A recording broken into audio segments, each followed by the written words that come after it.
Hola, ¿cómo les va? Muy buenas tardes, noches. Bienvenidos, bueno, a una emisión más de Políticas de Estado y, digamos, una semana donde yo no salgo de mi asombro. Cada Pero es vez grande ya para, soy grande, ¿no? para Claro, soy grande asombrarse. de estatura, de peso, de edad. No, y de Tengo, experiencia. bueno, gracias. Realmente, vos sabés, no me quiero enojar. Aparte, en Somos me cortan si me excedo en el Ah, lenguaje. mira. No es como era América o Metro, que no me decían nada. Acá, si digo sonso, nos cortan. Entonces, voy a tratar de ser lo más delicado posible. Vos fuiste funcionario, ¿no? Sí, Fuiste, ¿no? Al Ministerio de sí. Relaciones Exteriores. 8 años. 8 años. Sí, Bueno, yo también fui 8 años sí. en el Ministerio de Trabajo. Ahora, eh, a mí jamás se me hubiera ocurrido decir que Tomada era la reencarnación de Rosa Luxemburgo. Por ejemplo, Sí, claro. así yo fuera del palo, pero hay límites. El ministro de Justicia, hablando del discurso de Milei, que a mí particularmente me pareció berreta, armado, parando cada 5 minutos para que los 10 giles que estaban en los palcos lo aplaudieran, todos puestos por él, todos troll, Está hablando de la Asamblea Legislativa. de esa cosa del viernes, ¿sí? Que me perdí de ver el primer tiempo de Racing, que fue una bosta, pero el Racing Platense para escuchar eso, que fue espantoso. Bueno, el ministro de Justicia, yo, viste, no sé, yo por ahí es hora de que no haga más nada, programa, nada, redes, nada, y me Sería, acueste en la sería, cama a dormir. sería un éxito de Milei que no haga nada. Claro, a dormir el sueño justo. El ministro de Justicia dijo que Milei era, no solo dijo esto que me parece un disparate, un estadista, sino que lo comparó con los grandes estadistas de la historia, por ejemplo, Winston Churchill. Pero ¿sabe lo peor, o sabés lo peor, vamos a ver, de todo esto? Es que el propio presidente se cree, Winston Churchill. o un gran estadista, por lo menos, porque la verdad, o es muy inconsciente, fue a Davos. ¿Te imaginas? A mí no me causa ninguna gracia ni tengo ninguna simpatía, pero cuando uno tiene alguna experiencia, como vos decías, en la Cancillería, vas a hablar con pares, por ejemplo en Davos, y no te bajás, no te subís arriba del obelisco y le bajás línea y le decís, acá Europa es viene, una mierda. y que viene una amenaza, que la amenaza es el comunismo, como atrasa 30 años, digamos, Claro, 35 años. claro. Tipo, en realidad atrasa mucho más, pero se queda en este tipo de cuestiones. Entonces, yo digo, Cuneo Libarona lo que hace, en definitiva, es adular el ego de este personaje que tenemos hoy como presidente y que está castigando a la mayoría de los argentinos. Ese va a ser el tema del programa de hoy. Venimos reiteradamente, nos está castigando muy fuerte. Hace falta. Y, No puede ser alcahuete, pero no, como pero dijo no, Barrio Nuevo, recontra alcahuete. pero no tiene límite, no tiene límite. Este tipo de cosas, hay gente que no tiene límites y cree que de esa manera asegura posiciones de El gobierno. sillón. Claro, y lo aseguran, y lo aseguran. Bueno, Después, por supuesto, si tiene un fracaso, el primero que va a saltar como fusible es él, porque eso pasa siempre, tu ¿no? presidente cierra Telam, tu presidente cierra el Inca, tu presidente. presidente va a vender el Cine Gomón, un lugar de la cultura histórico. Sí, sí, la verdad. El agobio. Pero lo peor es que hay una parte de la sociedad que cree que ahí es donde se van los recursos del Estado. Hay una parte, chica, grande, no me voy a poner a discutir esto, pero hay una parte que se cree que por ahí se resuelve el tema, como por ejemplo sacarle los fondos a los partidos políticos del financiamiento. ¿Sabes cuánto recibe el tercer partido político de la Argentina en cantidad de afiliados, que es el Partido Frente Grande al que yo pertenezco? 1.900.000 pesos por año. No alcanza ni para pagar las expensas del local. Sí, sí. Entonces, no jodan, ¿viste? Hay momentos, ¿viste?, que hay que poner ciertos límites. Yo doy nombre concreto, el número concreto, y lo pueden comprobar por las partidas que sale del Ministerio del Interior. Entonces, van a cortar 1.900.000, no sé cuánto recibirá el PJ y el radicalismo, será 2 veces más, 3 veces más, el resto recibirán más o menos esto. Es joda. Acá tenemos un invitado, le Sí, podemos preguntar pero cuando por ahí, se siente. por ahí no cambia nada, eso es lo que yo quiero decir. No hay, entonces están haciendo fuegos de artificio, fuegos de artificio. Mientras tanto hacen mucho daño a la gente de carne y hueso, a los jubilados, con el congelamiento de las jubilaciones, a los pensionados, diciendo que van a rever, incluso generan inseguridades, que no se pueden hacer porque hay cosas que no son retroactivas, que no se pueden hacer retroactivas. Aparte, Eduardo, la izquierda sufrió persecución. El peronismo ni hablemos. Se acerca el 24 de marzo, te cuento, está Sí, ahí, claro. a la vuelta de la esquina. Los radicales, ni hablemos, los radicales en serio, no los radicales Sí, en sí. joda. ¿Hasta dónde van a llegar con este tipo de cuestiones? Pero todo lo que el pueblo y la desunión del pueblo lo permite, y la incapacidad de construir una alternativa se los permita. Me parece que este es el problema. Me parece que se están acumulando cosas. Hubo paros docentes, parciales, paros docentes, hubo paro de la fraternidad, vamos a hablar después con el invitado, pero bueno, hay una demostración. Está viendo, en estos días, en estas horas, hay paro de la UOM, los gremios empiezan a reaccionar. Hay que ver si se genera una respuesta de carácter general, pero sobre todo me parece que el desafío que hoy tienen los sectores populares es construir una alternativa capaz de enamorar, porque es imposible defender a los gobiernos que hemos tenido, del cual algunos yo he formado parte, y asumo la responsabilidad, y donde hay errores muy importantes que se han cometido. Entonces, si no se deja de analizar eso y no se imagina un futuro distinto, es muy difícil enamorar a la sociedad argentina. Yo le diría a Cunio que le diga que es un estadista como Netanyahu o como Zelensky. Empezamos Bueno, con... entre paréntesis lo va a ir a ver, ¿no? Sí, qué bárbaro, qué alegría. Le regaló un helicóptero. No se sabe para que se vaya quién. Dale, empezamos con políticas de Estado y con usted. Bien, dijimos que entre otras cosas íbamos a hablar de la actualidad nacional y es un placer tener con nosotros, no es la primera vez que está, a Rubén Sobrero, alias El Pollo. ¿Usted recibe mucha plata, del gobierno? No se ríe. Todos me toman a la chacota hoy. Mi jefe me toma a la chacota. Usted se ríe de lo que yo digo. Estoy preguntando en serio. ¿Reciben mucha plata de lo que dijo Eduardo en el comienzo? Los partidos no, políticos. Los partidos decís. políticos. la verdad no tengo idea porque yo no estoy en la finanza, pero como estamos no creo que estemos recibiendo plata. La verdad. Lo que tenemos son deudas, si quieren deudas tenemos. ¿Cómo ves esto? ¿Cómo lo veo? Y es interesante lo que está pasando porque es un momento de muchas contradicciones, un momento donde el sistema está avanzando fuertemente hacia los trabajadores y hacia la clase media también. Pero lo más significante son los debates con los laburantes, porque si bien nosotros vinimos el paro de la CGT y después vinimos cuando el 1 de mayo.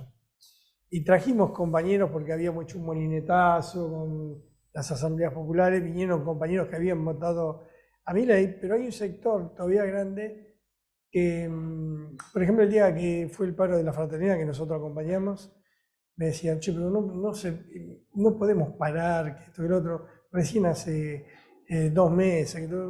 Bueno, sí, pero mirá, esto, ajuste, pedimos. Sí, tenés razón, pero yo te digo la verdad. Si yo tengo que poner plata de mi bolsillo para que no vuelva el kirchnerismo, lo hago. Entonces, nosotros tenemos que tomar dimensión, porque si no le vamos a pifiar en la política, hasta dónde llega, porque Milei es producto al gobierno del PJ. No le busquen la vuelta porque el desastre que hizo en su gestión fue lo que llevó a que mucha gente vote a Milei. Pero tiene que ver no porque hay una alianza ideológica, porque hay bronca. O sea, tu diagnóstico es que la bronca prima por encima de si me beneficia o me jodo, digamos. Que en el momento, vos recién estabas planteando pues, que no surge nada, en el momento que surja una nueva dirección, que eso desaparece. Se canaliza. No quedaría ahí cristalizado en la bronca. Por ahora no se canaliza porque pues, también convengamos que hay mucha gente que está haciendo los esfuerzos necesarios para que Milei termine de aplicar el ajuste. Por ejemplo, CGT. Si la CGT no... si habría un acuerdo político con un paro general, y este gobierno no tiene mucha vida. Y eso lo sabe la CGT y lo sabe el PJ. Por eso es que no van a ir a un paro general. Y ahora están hablando de una marcha. Y entonces todo lo que buscan es canalizarlo a través del Congreso. ¿Cómo podemos voltear el DNU con los senadores? Todo eso, buscando una salida electoral. A mí me parece que es un error, porque cada vez que hay una crisis económica, por más que vos después te recuperes, como puede haber pasado después del 2001, por más que te recuperes, vos sos más pobre, aunque te recuperes. Y las consecuencias de esa pobreza que ya pasa a ser la pobreza estructural, porque una cosa es el consumo y otra cosa es la pobreza estructural. No se recuperan. Es un error querer capitalizarlo políticamente, porque primero, en Argentina 2 años es mucho tiempo, y 4 es muchísimo más. Y con la crisis que hay a nivel mundial, con procesos que, por ejemplo, vos fíjate la preocupación que hubo con una cosa que era un acto simbólico, que fue el salto del molinete que hicieron en 11. La semana pasada. Sí, la semana pasada, en Constitución, en Retiro. Yo cuando hablo con la empresa, porque estaba lleno de policía, y había un sector de la empresa, ¿no?, que decía, hay que cagarlos a palos. Gente gerencial, ¿no? Entonces digo, escúchame, vos sos medio boludo, te haces. Te vienen 2.000, 3.000 tipos así. ¿Qué van a hacer? ¿Van a saltar el molinete? ¿Van a salir en una foto? Y después se van a la marcha. Sí. O sea, pero tú es lo que estás. Vos le pegas un palazo a uno y acá terminamos en una batalla campal. Claro. Primero, los laburantes, vamos a tener que salir, los paracolmos, nosotros estábamos ahí, porque nosotros marchábamos, y nos quedamos a esperar el molinetazo para después ir con ellos hasta acá, hasta el Congreso. Digo, nos obligás a nosotros a meternos. Si nos metemos nosotros, tenemos que parar los trenes. Y si le pegás un palazo a uno, vamos a terminar todas las piñas. Y tenés todas las cámaras de televisión. Y el tipo era, ¿sabes lo que me dijo el comisario? Así empezaron en Chile. No. Es decir, algo que nosotros decíamos, che, pero boludo, estás haciendo una pelotudez. Claro. El tipo estaba diciendo, en Chile empezó así el quilombo. Claro. Y la profundidad de la crisis que hay es tan grande que puede haber un hecho. Yo creo que acá esto va a explotar definitivamente cuando la clase media empieza a pagar todos los impuestos, sobre todo que es ahora, ya. Porque la clase obrera tiene un gran problema, que es la falta de una dirección que la pueda llevar hasta las últimas consecuencias. Entonces, la clase media va a ser la que va a torcer la... Puedo decir que ahora se puede dar una situación parecida al 2001, digamos, donde cuando le empezaron a tocar los ahorros, sí.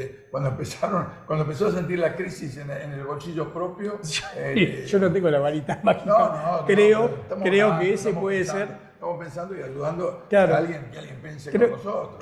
Creo que eso puede ser un punto de inflexión. Ahora, la pregunta que por ahí se hace la gente o que te puede hacer la gente es, en el caso del gremio de los ferroviarios, los aumentos de precios, de los boletos, de los pasajes, más la inestabilidad de los laburantes que no les aumentan los que le tendrían que aumentar.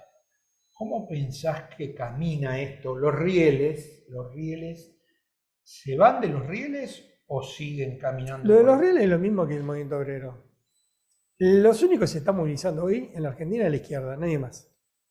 No le busqué la vuelta, porque la CGT se movió un cachito y con un cachito alcanzó para voltear la ley ómnibus. Imagínate si se movería consecuentemente. No queda nada de este gobierno. Ahora, ¿qué es lo que está pasando dentro del movimiento obrero? Dentro del movimiento obrero no hay un proceso todavía.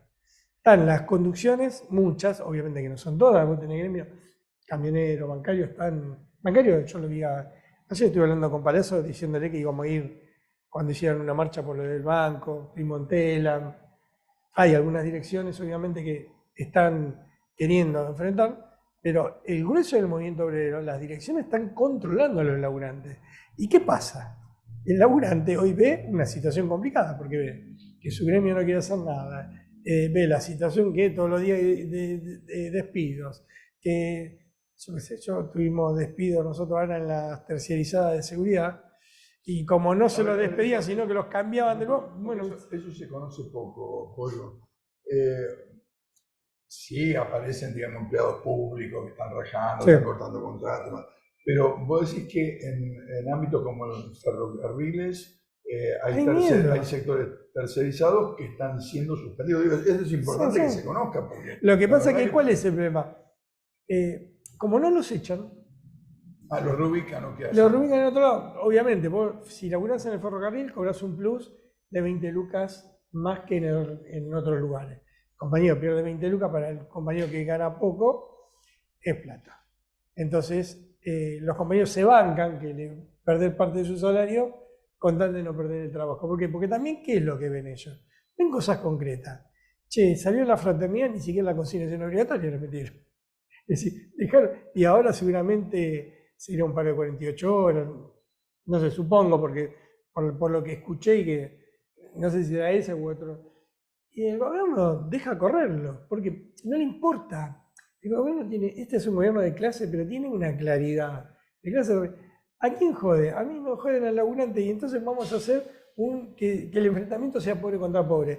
Cuentan con los medios de comunicación, que les fue mal en el paro que tuvimos cuando fue lo de la fraternidad. Porque buscaban que la gente nos puteara a nosotros, pero claro, la mayoría de los que le ponían el micrófono decían, no, está bien, yo también me están por despedir, me están bajando el salario.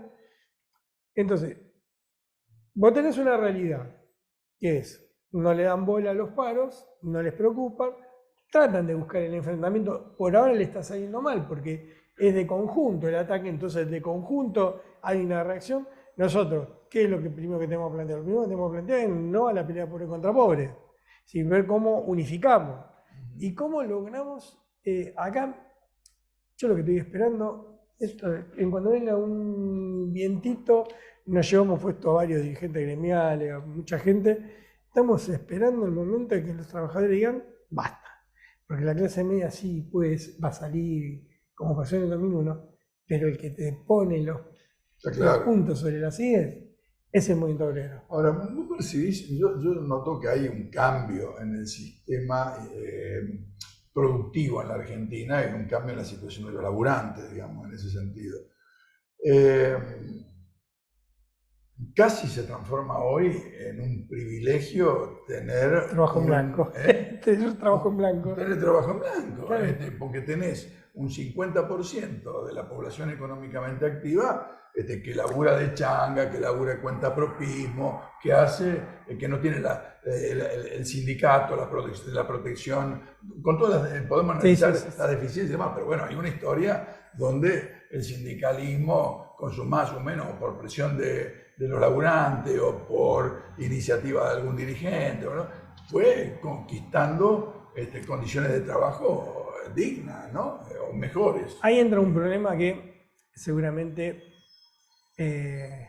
con vos vamos a debatirlo largamente, porque conozco tu posición y todo eso, y no es en aras de pelearme, sino de buscar el camino.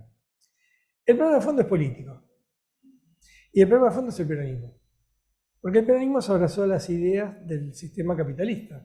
Cristina, yo soy capitalista. El sistema capitalista está en una crisis muy profunda, que antes se veía más claro. ¿Por qué? Porque vos tenías el comunismo y el capitalismo, entonces vos tenías, oye, al no existir un partido comunista fuerte como habían antes, sí, un régimen. O un régimen, vos tenés un solo sistema que no tiene competencia todavía.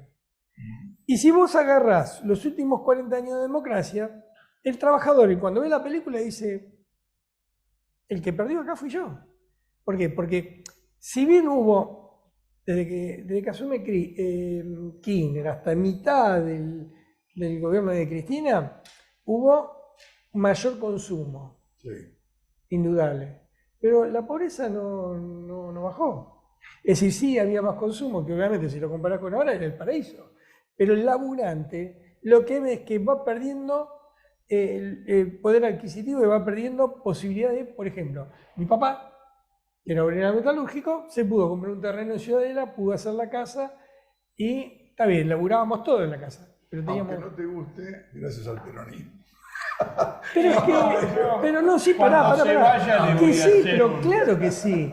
Porque el peronismo en una época Sí, claro, representó al campo social y había plata. Claro, Y el capitalismo estaba en desarrollo. sí, claro. Hoy el capitalismo está en crisis. Totalmente. Por eso, a nosotros nos dicen, no, ustedes los troscos están todos locos. ¿Qué me está planteando? ¿Lo del 17? Sí, flaco. Y es más, si querés no vamos al 17, si querés vamos al 45. Yo quiero volver a la Junta Nacional de Grano, quiero volver a que el sistema financiero sea controlado por el Estado, quiero que los resorte la economía. Entonces, cuando vos planteas eso, que una vez lo planteé en una reunión en camioneros, con Pablo, si algún día lo cruzó a decir, che, decí que... Y me decía, bueno, ¿te viniste peronista? Le digo, no peronista. La izquierda es la única que puede levantar eso. Me dice, no, nosotros también. Sí, claro, y me está llamando Botaraccioli. ¿Te acuerdas que me está llamando Botaraccioli? Que aquí hace todo lo contrario. El funcionario ahora de Milei. Sí, funcionario de Milei. Bueno, gracias por venir. Entiendo que se te escapó ¿Tan un acto cortito? fallido. Sí, estás acostumbrado a que te demos Echame. tiempo, pero hoy tenemos el Día de la Mujer, pero creo que tuviste un acto fallido en el discurso. ¿Por qué? Como yo, mi anterior profesión Sí.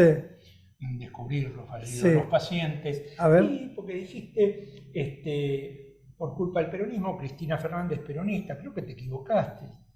¿Vos crees No voy a entrar en esa discusión. Mira, no entraste en esa yo discusión. milité en el peronismo hasta que... Claro, hasta que los te hiciste 17, trotskista y acá. tropezaste. Hasta los 18 años. Claro, 18, claro. los No 18. sabía que tenías ese pecado original. Sí, claro. El tipo no sé qué le pasó. En la JTP milité yo.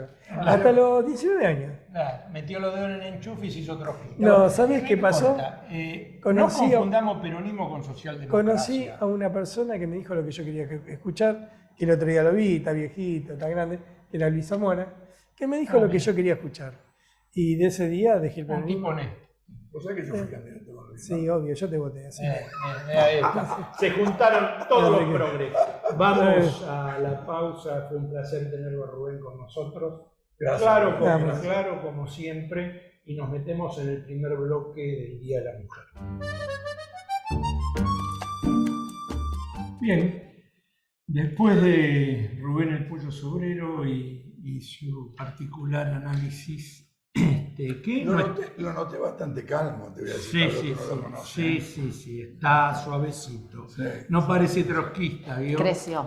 ¿Eh? Está más adulto, creció. Está más adulto, se cortó el pelo, perdió la fuerza. Sí. Bueno, Día de la Mujer, que como decimos siempre con Eduardo, es todo el año, no es un día, pero en este nuevo aniversario, nueva conmemoración, tenemos a la doctora Irene Patricia Parra, abogada, especialista en derecho de familia, en temas de género, de violencia contra la mujer. Y después tenemos otra invitada que también la vamos a abordar desde distintos lugares que tienen que ver con esta problemática. Gracias por estar con nosotros. Gracias, Patricia. Significado del Día de la Mujer, digamos, de los logros de la mujer en el siglo. Logros hubo algunos, porque si todavía tenemos que tener un día específico de la mujer, evidentemente tener que marcar y señalar algo que debería estar naturalizado es porque falta mucho. Es mi opinión. Y logros, entre comillas, bueno, obviamente tratar de equiparar en algunos aspectos que sea lo político, lo económico. Se tuvieron que hacer leyes para poder marcar pautas, porque evidentemente no son respetados, si no, no hubiera sido necesario. Yo recuerdo, Patricia, en los 90, que se empezó a discutir en todo caso este tema de los derechos y de igualdad. vinculado a lo que decía, que había que hacer leyes que se hablaba y se decía discriminación positiva, o sea, que se remarcaban cosas que deberían ser naturales, porque naturalmente no se daban, ¿no? Sí. En cuanto a derechos de la mujer. Coincido con eso, que más de uno dice es una discriminación porque lo tenemos que poner, ley de cupo en los partidos políticos. Sí, claro. Es que justamente que si no lo planteas o no lo obligas, no se cumple. No se cumple. Ese es el tema. Entonces, hasta que cambie la cabeza, yo creo que para estas cosas las generaciones nuevas se ha revertido, ya lo toman como algo más natural. Pero los que estamos en la mediana edad para arriba, no mucho más, Sí.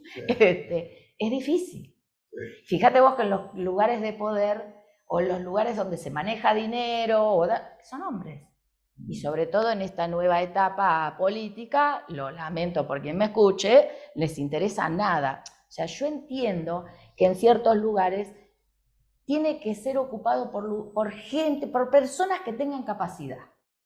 No me importa que, claro, sexo, el género, pero lamentablemente, y ahora me van a atacar, el hombre pone sus amiguismos, sus conocidos, y no valora a una mujer. Yo voy a hacer un comentario tonto, pero fíjate vos que yo siempre digo que el tiempo es un recurso no renovable, por lo tanto es valiosísimo.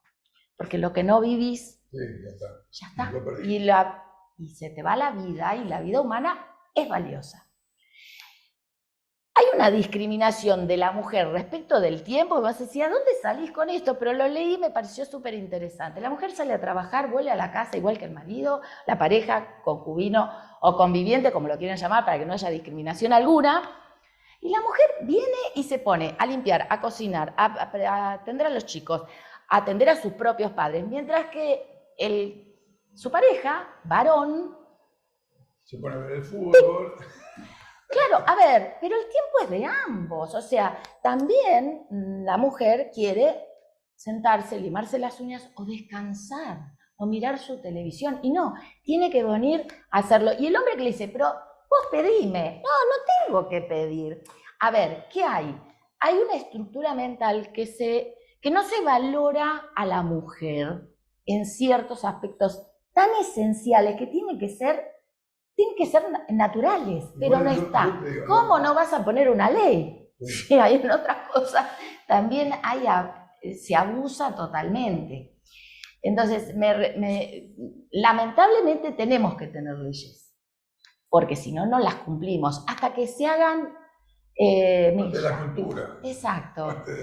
Y después queden en desuetudo, porque obviamente va a estar incorporado en la sociedad, pero hay mucho por hacer, hay mucho por tener que lograr en el interior, porque las grandes ciudades todavía nos podemos defender un poco más. Eso es muy importante. No es lo mismo las culturas de las grandes ciudades que en el interior, y no es lo mismo cada provincia, ¿no?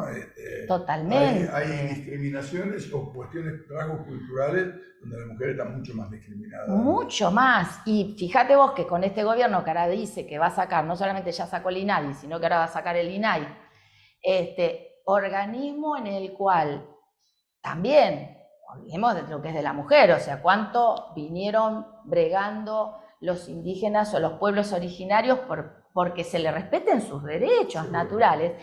Y era un organismo donde venía trabajando mucho, que es vergonzoso que tenga que venir trabajando mucho porque hay que aplicar la ley penal y listo, respecto de algo terrible que es el chineo. ¿Sí? Para el que no sabe, es el abuso sexual de niñas o adolescentes por 4, 5, 6 o 7 varones. A ver, si eso no es una violencia de género y un abuso a la mujer, a ver, ¿qué querés que te diga? Hace falta muchas cosas más. Y seguir peleándola. Y bueno, no sé, ¿qué más te puedo decir? Esto se viene dando, y yo venía leyendo desde 1790, una británica, Wollstonecraft, medio complicado el apellido, que fue la que empezó a a valorar o empezar a poner en tela de juicio el tema de los derechos de la mujer. No era feminista porque todavía no se utilizaba ese término, pero es donde empezó la base de empezar a pelear por los derechos de la mujer, que lo que decía era, la mujer tiene que estar instruida cuando no se la consideraba ni ser humano, la Revolución Francesa, toda esa época, y se planteaba que tenía que tener instrucción porque si se dedicaba a la crianza de los hijos, eran los futuros ciudadanos que iban a conformar una sociedad. Entonces, ¿cómo no iba a tener instrucción? Y ya hablaba ella, en ese entonces, de que en la escuela, en la instrucción, tenía que ser mixta. Obviamente que, no sé, no la quemaron en la hoguera porque ya la habían sacado. ¿Pero por qué? Porque la sociedad está conformada por hombres y mujeres que conviven. Entonces, ¿qué mejor sería que empiecen el colegio, estuvieran instruidos en educación gratuita de por lo menos 5 a 9 años, ambos géneros? Obviamente que, bueno, fue el puntapié inicial, nadie la habrá escuchado ni nada, pero bueno. A nivel internacional y nacional, yo qué sé, por citar algunas, Rosa Luxemburgo, la pasionaria Eva Perón, Alicia Morón de Justos, ¿cuántos hicieron? Violeta Parra en Chile. Ha habido mujeres que han reivindicado sus derechos, pero siempre pelearon contra la adversidad. Contra la corriente, ¿no? Bueno, fíjate vos cuánto hace que murió Eva Perón y tenés todas las mujeres que están en contra de Eva Perón. Sí. Tenemos que valorarlo. Podemos o no ser peronistas, pero no podés dejar de tener en cuenta que gracias a Eva Perón las mujeres votamos en este país. Claro, y era un voto, y muchos países de Europa fueron a posteriori de cuando se instauró el voto acá. Me están haciendo ya reseña para... Sí, ya nos vamos. Pero es interesante, digo, en esto que decís, lo damos hoy en día como que siempre la mujer votó, y votó desde 1946 en la Argentina, ¿no? Sí, en Europa mucho más, tarde, ¿eh? Claro, por eso digo, hay cosas que se han avanzado, hay cosas que las falta muchísimo. Y este gobierno, que es muy especial, ahora va por la ley del aborto. Sí, vamos retrocediendo. Francia recién ahora lo pusieron la ley del aborto. Francia, ahora. Sí. Nosotros ya lo teníamos. Sí, pero Francia en carácter constitucional. Claro, pero... Parece que estos personajes vamos para atrás. Para atrás. Sí, señor. ¿No? De eso vamos a hablar con la próxima invitada. Bien. Gracias por venir. Gracias por invitar. Vamos a ir a la pausa de Somos y a la vuelta vamos a seguir hablando de las mujeres, sus reivindicaciones y sus luchas históricas. Morón es más prevención. Ante cualquier emergencia, ahora podés pedir presencia de policía, SAME o bomberos con un solo clic. Descarga la aplicación Morón Alerta. No lo dudes, Morón Alerta. Municipio de Morón, corazón del oeste. Acompaña a Política de Estado. Puerto La Plata, un importante nodo logístico para los sistemas productivos de la región. Un puerto en continuo desarrollo. Puerto La Plata, el puerto del futuro.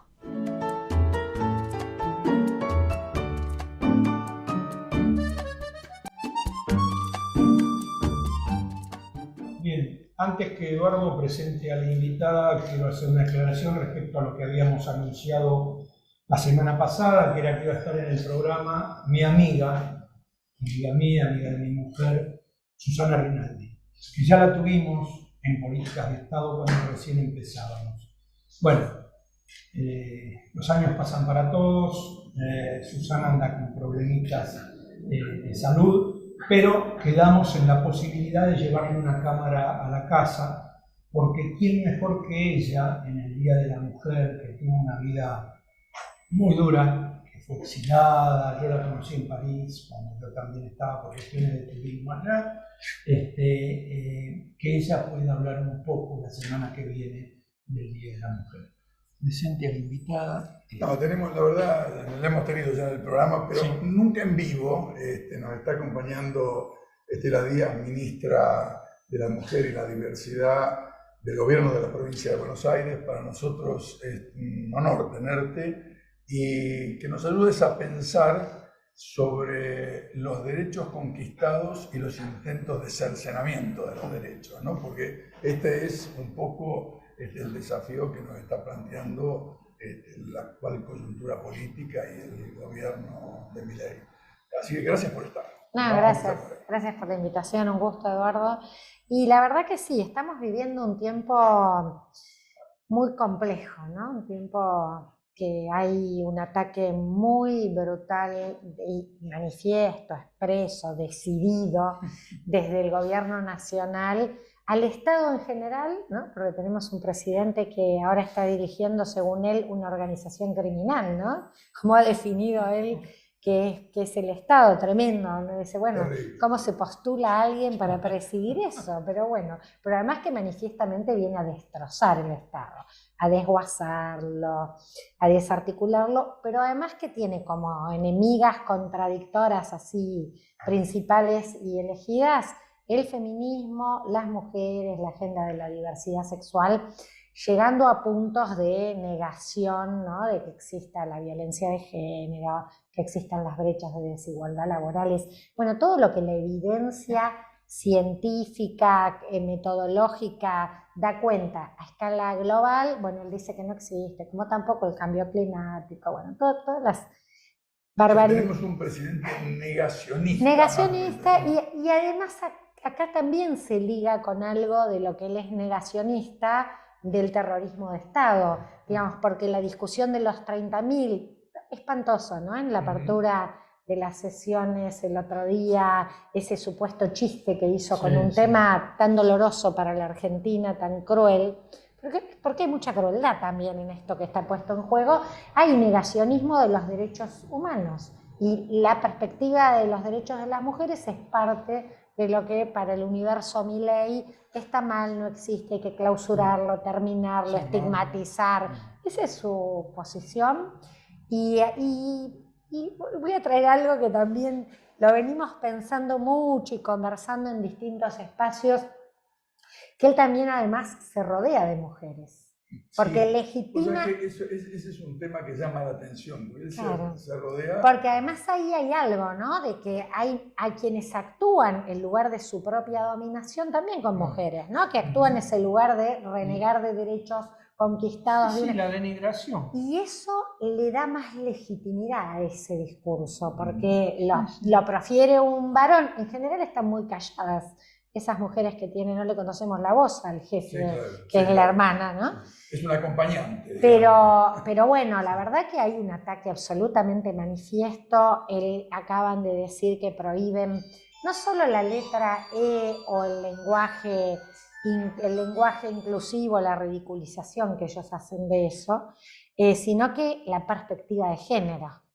Entonces esto para nosotros es organismos del Estado, políticas públicas, pero además es el cumplimiento de tratados de derechos humanos, nuestra Constitución Nacional. Para Milei tiene que aprender que sigue vigente, digamos, aunque él quiera negarla. Gran parte del decreto 70 que está funcionando se lleva puesto gran parte de nuestro marco normativo. Y bueno, me parece que ahí hay como la combinación desde donde tenemos que defender la cuestión. Mucha institucionalidad para defenderla. La ley ómnibus la volteó la institucionalidad del Parlamento, porque da cuenta de que él no tiene número ahí. Y el DNU no lo quieren tratar. Porque puede perder. Claramente ese DNU hay que bajarlo. Bueno, una de las agendas fuertes de este 8 fue esa. Basta del DNU porque el DNU nos está arruinando la vida ya, con todas las cosas que ha llevado a la práctica. Y ahí elige a las mujeres y a la agenda feminista como contradictoras fuerte de él, algo que es a escala global. Las ultraderechas tienen a escala global una agenda muy antiderechos, ¿no? Son xenófobos, racistas, muy misóginos, esta cosa, no construyen utopía, sino distopía. La no identidad, el otro como una amenaza o un enemigo, el individualismo y esta agenda retrógrada, regresiva. Y eso es a escala global de las ultraderechas. Me equivoco, Estela, si uno piensa en que, por un lado, tratan de hacernos retroceder de lo que han significado todas las conquistas en los derechos de la mujer. Pero a su vez, las medidas que están tomando desde el punto de vista económico afectan a todos los argentinos, pero me parece que lo deben estar sufriendo de una manera particular las mujeres, tanto jefas de hogar como las que comparten, digamos, porque bueno, las restricciones se expresan en todos los órdenes, ¿no? La escuela, la educación, la comida. Está grave la situación para mí. Sí, sí, está clarísimo eso. Vino a producir una transferencia de recursos. Esto es la revolución Hood-Robin, ¿no? Dio vuelta así de los sectores más bajos y medios para el capital más concentrado. Una brutalidad, porque esos recursos a algún lado van. Los pagos, exponencialmente cómo se aumentó el pago de deuda frente a lo que se redujo de aportes a las provincias y de jubilados, jubiladas, trabajadores, los programas sociales, todo perdió poder adquisitivo. Y vos bien decís ahí la afectación que eso tiene especialmente para las mujeres. Primero, que somos más de la mitad de la sociedad, ¿no? Porque a veces también se plantea como que esta es una agenda de minoría. Primero, que somos más de la mitad. Segundo, que por el papel que las mujeres tenemos en la sociedad, muy volcado al cuidado de las personas, el 75% de la tarea de cuidado la siguen haciendo las mujeres. Cuando vos deteriorás los ingresos de las amplias capas de la población, con la desregulación de los medicamentos llevás a las nubes todo lo que tiene que ver con las prepagas, la atención sanitaria, deteriorás el acceso a la educación, haces una cuestión que Axel Kicillof la marcaba muy bien. Se dicen privatistas extremos, ¿no? Pero resulta que están llevando las prepagas, que del sector prepago ya más del 15% se pasó al sector público. Claro. Estatizan. Y de los sectores de las escuelas privadas perdieron un montón de matrícula porque no tienen condiciones familias de ingresos medios de sostener. ¿Qué pasa con el uso del tiempo? Yo decía, las mujeres las que más cuidan. Se empobrece el tiempo de las mujeres porque todo lo que vos hacés para resolver cuestiones de la vida cotidiana, de alimentación, de asistencia de salud, de cuestiones educativas, de personas dependientes, el recorte otra vez en discapacidad, Macri ya lo hizo en su gestión esto, ahora es más brutal y más rápido. Bueno, las mujeres, imaginemos, esto termina con mayor pobreza económica, pero con mayor pobreza de tiempo. Porque tu día cotidiano para resolver todas estas cosas se empieza a estirar en jornadas interminables. Así que con más razón, ellos también saben que necesitan construir una agenda regresiva, un clima de época conservador. Porque las mujeres vamos a resistir esto. Lo van a enfrentar desde las estrategias cotidianas de sobrevivencia, pero también en la lucha en las calles para no retroceder en derechos. Bueno, mirá, la invitada anterior, una abogada de familia y de derechos de la mujer, sin escucharte, obvio, porque habló antes, metió este tema del tiempo y hizo una pregunta: ¿por qué hubo que hacer leyes para defendernos? ¿No? Y yo ahí metí a Rosa Luxemburgo, a La Pasionaria, a Alicia Mordó Justo, a Violeta Parra, Eva Perón, diciendo, bueno, a ver, fueron solas prácticamente a pelear por sus derechos. Bueno, por ahí Eva no, porque tenía al hombre, pero las demás realmente fue una lucha cruel y mucha, como dice el tango, ¿no? Sí, pero además también una lucha profundamente pacífica, una lucha que cambió, mejoró el concepto de la ciudadanía en nuestra sociedad. La inclusión, digamos, la exclusión de más de la mitad de la sociedad por falta de derechos y por desigualdad. Es violento, es desigual, te hace una sociedad recortada. Imagínate cuánto tiempo, porque votamos por primera vez en 1951. Pero electas ahí por el peronismo sí fueron mujeres en esa elección. Pero después tener lugares principales de decisión décadas después. Entonces decís, primero participar, estar en lugares de decisión, pero además colocar en la agenda pública temas que enriquecieron el debate político, que discutamos la violencia por razones de género, que discutamos los derechos sexuales y reproductivos, el cuidado de las personas y que eso requiere de que el Estado esté presente, que genere espacios para las infancias, que para trabajadores y trabajadoras discutir la igualdad salarial supone discutir cómo las mujeres trabajan. Esto enriquece lo que vos debatís, digamos, amplía la ciudadanía. Y las mujeres lo hicimos en luchas muy pacíficas, muy democráticas. ¿Con qué nos responde la ultraderecha? Con violencia política, con discriminación, con estigmatización. La verdad que es muy brutal el horizonte de época que quieren construir con el discurso que lleva adelante La Libertad Avanza. Nosotros tenemos el lamentable privilegio Argentina de tener a los más extremistas de estos libertarios, ¿no? Porque vieron que está la versión Bolsonaro, Trump, Meloni en Italia, pero Bolsonaro es como, porque además él tiene esta particularidad de decirse anarcocapitalista. Sí, bueno. Entonces, deplorar... Un oxímoron es eso. Deplorar del Estado en los términos que por ahí los otros no lo hacen. Digo, Trump, de hecho, plantea protección, ¿no? Plantea protección, generación, claro, plantea una mirada proteccionista del desarrollo, un país como los Estados Unidos que perdió industria de una manera brutal, ¿no? Bueno, porque todo se hace en otro lado allá. Y él plantea, y eso es lo que le llevó, pero a nosotros nos tocó esta desgracia. Cuando uno piensa qué calificativos ponerle a lo que nos está pasando, es realmente tremendo. Y me parece que sin dudas nos interpela como movimiento popular, como campo popular en relación a llegar a este punto que nos gobierne Milei. Está bien, en segunda vuelta. Su núcleo duro, lo que lo votó en las PASO y en la primaria no llegó a un 30%. Igual hay que observar que hay una parte importante de la población que tiene alguna identificación más de derecha, en esa asociación que lograron electoral en la segunda vuelta, ¿no? Y sobre el cual el movimiento popular, las fuerzas populares, tenemos que trabajar para ir separando paja de trigo, digamos. Sí, a mí me parece que hay que trabajar mucho porque también lo que empezó a pasar en todos los últimos años es que empezó a poder discutirse en la escena pública temas que antes parecían saldados.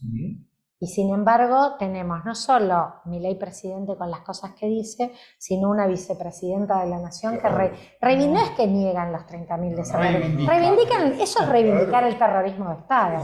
Porque si vos no tenés una condena absolutamente firme, quiere decir que qué revisión tenés de lo que ocurrió. No tenés una condena de lo que ocurrió, que fueron los crímenes más aberrantes. Entonces, claramente, me parece que esto es un desafío para el tiempo que viene muy fuerte, porque yo sí creo, que para mí hubo un factor muy fuerte en la segunda vuelta, sobre todo, que para mí tiene que ver con un 120%, un 130% de inflación y 8 años de pérdida de poder adquisitivo. Porque fue el gobierno del macrismo y después nuestro gobierno de Frente de Todos que no pudo resolver esto.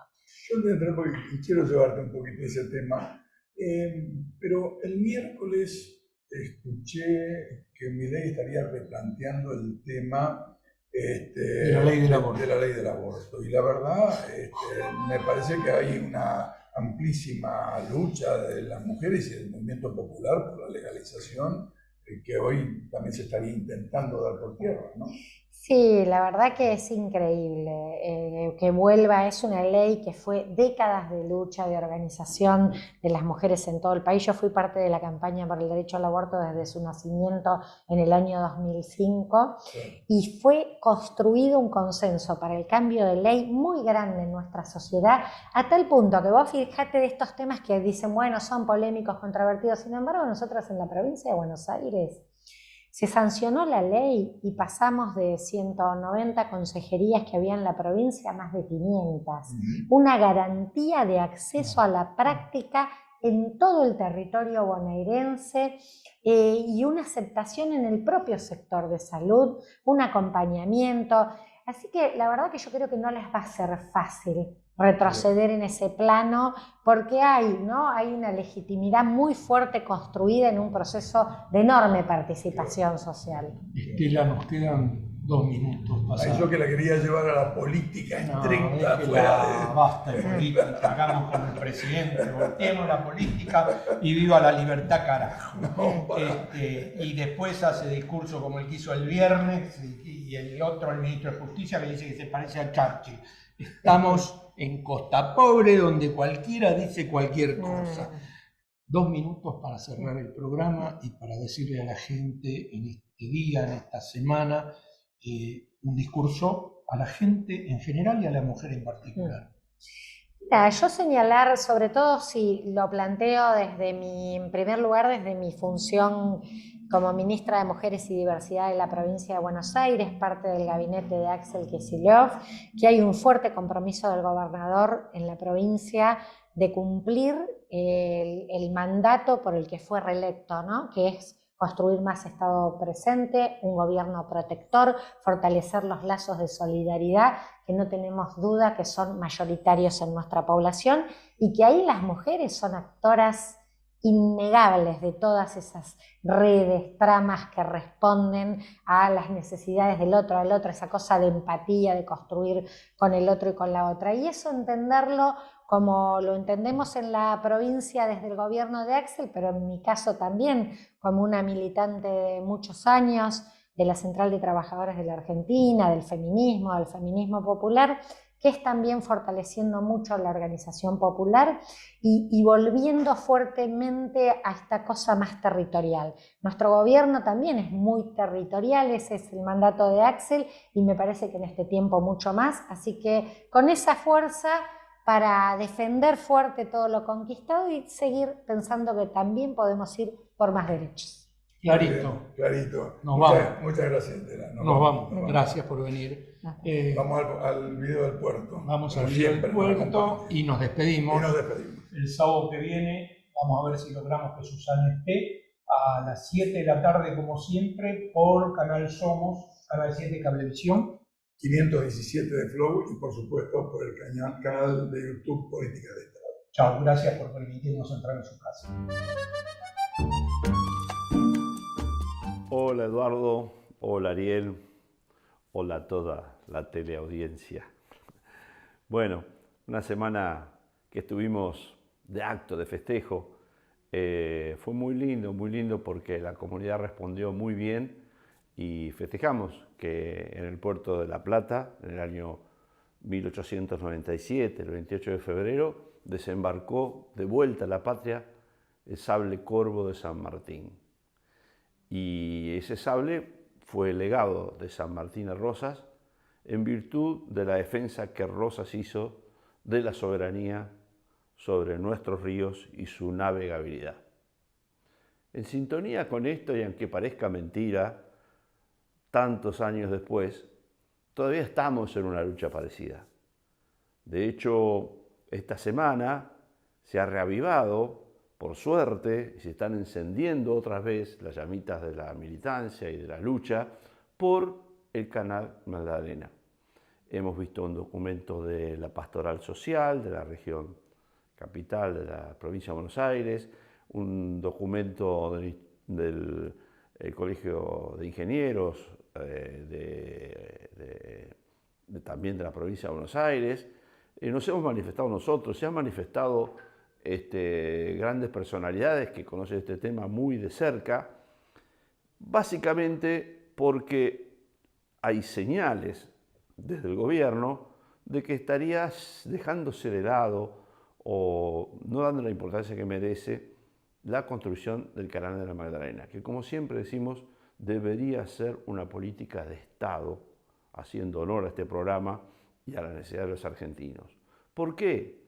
Porque el Canal de Magdalena es básicamente esto. Así vienen los barcos bajando por el Río de la Plata, hasta este punto, donde obligatoriamente tienen que desviarse hacia Montevideo. El Canal de Magdalena es construir esto. Este canal es la salida soberana al mar de los y las argentinos. Últimamente, el gobierno ha autorizado a Uruguay a que profundice el puerto de Montevideo para que llegue hasta los 14 metros de profundidad. Todo bien, bárbaro, que los uruguayos tengan un puerto excelente. Nosotros necesitamos tener 14 metros de profundidad en este tramo, 14 metros de profundidad en este tramo, para después tener en esta zona un nodo portuario que sea capaz de ser el que opera la carga de las y los argentinos en forma permanente.